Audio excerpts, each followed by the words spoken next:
क्या होता अगर पाकिस्तान ने फतह 2 मिसाइल की जगह शाहीन 2 या शाहीन 3 मिसाइल को भारत के खिलाफ यूज किया होता? क्या भारत जैसे फतह 2 को गिरा पाया वैसे ही भारत ने शाहीन को भी गिरा दिया होता? इसी पे चर्चा करेंगे क्योंकि रिसेंटली ही इंडियन आर्मी ने एक वीडियो शेयर किया था जहां पर शाहीन मिसाइल की कुछ क्लिप्स दिखाई गई थी और उसके बाद ये र्यूमर उठने लगा कि पाकिस्तान ने शाहीन मिसाइल से भारत पर अटैक किया था और भारत ने उसे इंटरसेप्ट किया था। लेकिन लेटली ऐसा पता चला कि पाकिस्तान ने भी शाहीन मिसाइल के यूज से इनकार किया और इंडियन आर्मी ने भी अपने उस वीडियो को रिमूव कर दिया सोशल मीडिया से, जिससे कि हम ये मान के चल सकते हैं कि शाहीन मिसाइल का इस्तेमाल नहीं हुआ था और वो जस्ट एक रिप्रेजेंटेशन के पर्पज से इंडियन आर्मी ने शोकेस किया था उस क्लिप को। लेकिन अगर क्या पाकिस्तान ने रियल में ही अटैक कर दिया होता शाहीन मिसाइल से फतह 2 की जगह, तो क्या भारत उसे रोक पाता? आइए समझते हैं।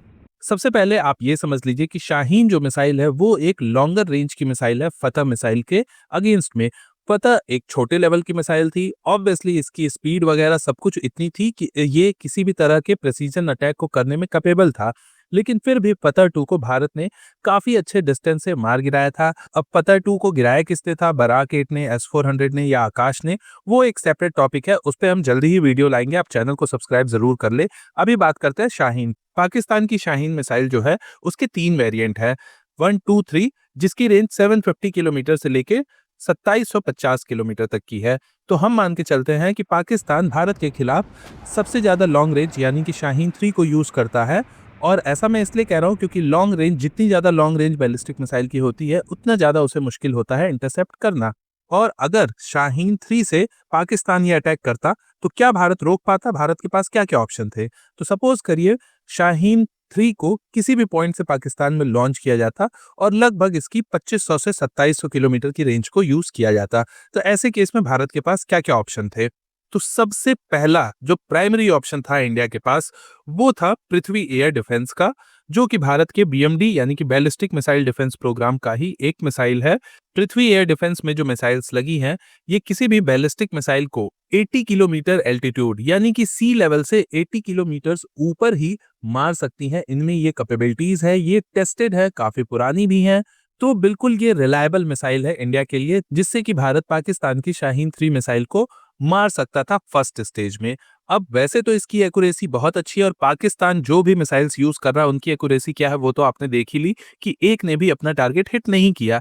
पर सपोज एग्जाम्पल के रूप में मान सकते हैं कि पृथ्वी एयर डिफेंस किसी भी वजह से 80 किलोमीटर के आसपास पे इस मिसाइल को हिट नहीं कर पाया, तो उस केस में क्या होगा? क्या ये मिसाइल भारत पे गिर जाएगी? तो भी ऐसा नहीं होने वाला है, क्योंकि इंडिया का जो सिस्टम है डिफेंस का वो मल्टी लेयर्ड है। यानी कि कोई एक मिसाइल अगर किसी टारगेट को मिस कर भी जाती है उस केस में भी इंडिया के पास अदर ऑप्शंस अवेलेबल होते हैं। यानी कि अगर पृथ्वी एयर डिफेंस से शाहीन मिसाइल मिस होती तो उसके बाद शाहीन को फेस करना पड़ता भारत के 2 से 3 अदर मिसाइल्स को। फॉर एग्जाम्पल, भारत का स्वदेशी रूप से डेवलप किया गया एडवांस्ड एयर डिफेंस सिस्टम, जो कि 30 से 40 किलोमीटर के एल्टीट्यूड पे किसी बैलिस्टिक मिसाइल को हिट कर सकता है। तो एक ऑप्शन हमारे पास AAD का था। इसके अलावा तीसरा जो बेस्ट ऑप्शन इंडिया के पास था वो है S-400 का। जी हाँ, ये वही S-400 है जिसकी इतनी चर्चा हो रही है, जिसे भारत ने रशिया से खरीदा है। S-400 सिर्फ फाइटर जेट और ड्रोन्स के खिलाफ नहीं बल्कि बैलिस्टिक मिसाइल्स के भी खिलाफ यूज किया जा सकता है। हालांकि वहां पे इसकी रेंज कम हो जाती है, पर फिर भी ये 27 से 40 किलोमीटर के एल्टीट्यूड यानी कि ऊंचाई पे लगभग 200 से 300 किलोमीटर के रेंज में आपको ये किसी भी बैलिस्टिक मिसाइल को किल करने की क्षमता देता है। तो थर्ड लेयर में हमारा S-400 आ सकता है। इसके अलावा अगर यहां से भी कोई मिसाइल बचती है तो इजरायली बराक 8, जो कि 20 किलोमीटर तक ऊंचाई पे मार सकता है और इसकी रेंज 70 टू 80 किलोमीटर की है।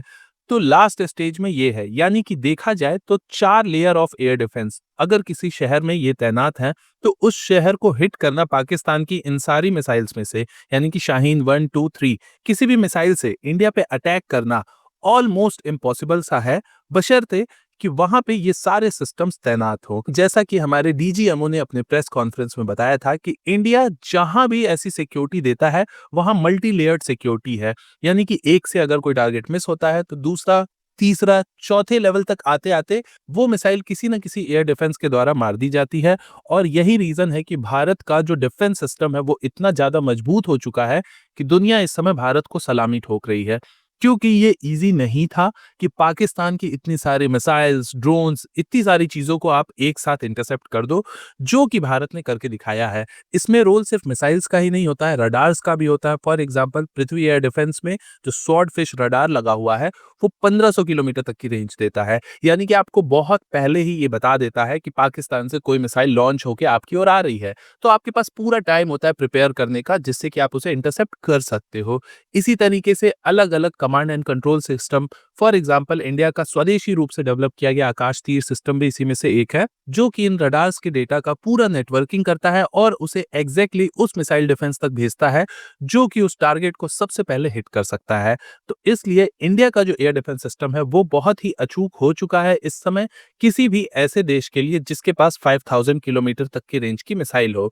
अब उससे ज़्यादा की अगर किसी के पास मिसाइल हो, या अगर कोई 10,000 किलोमीटर की दूरी से कोई आईसीबीएम या इंटरकॉन्टिनेंटल बैलिस्टिक मिसाइल से भारत पे अटैक करता है, तो क्या वो अटैक भारत पे हो जाएगा? इस पे हम चर्चा करेंगे अपने किसी और वीडियो में, क्योंकि भारत का जो डिफेंस सिस्टम है, वो अभी ऐसी बैलिस्टिक मिसाइल्स के लिए ही डेवलप हो पाया है, जो कि मैक्सिमम 5000 किलोमीटर तक की रेंज से फायर की जाए। तो अगर उससे ज़्यादा रेंज की डिस्टेंस से सपोज़ चाइना कल को कोई मिसाइल फायर कर दे, तो क्या ये भारत के लिए थ्रेट है? तो हाँ, अभी बिल्कुल है, लेकिन उसका भी एक हमारे पास है ऑप्शन, उस पे हम बाद में बात करेंगे किसी और वीडियो में। अभी के लिए इतना ही रखते हैं। मैं मनीष मिलता हूँ आपसे नेक्स्ट वीडियो में। आप चैनल को सब्सक्राइब, वीडियो को लाइक और शेयर ज़रूर करें। नमस्कार।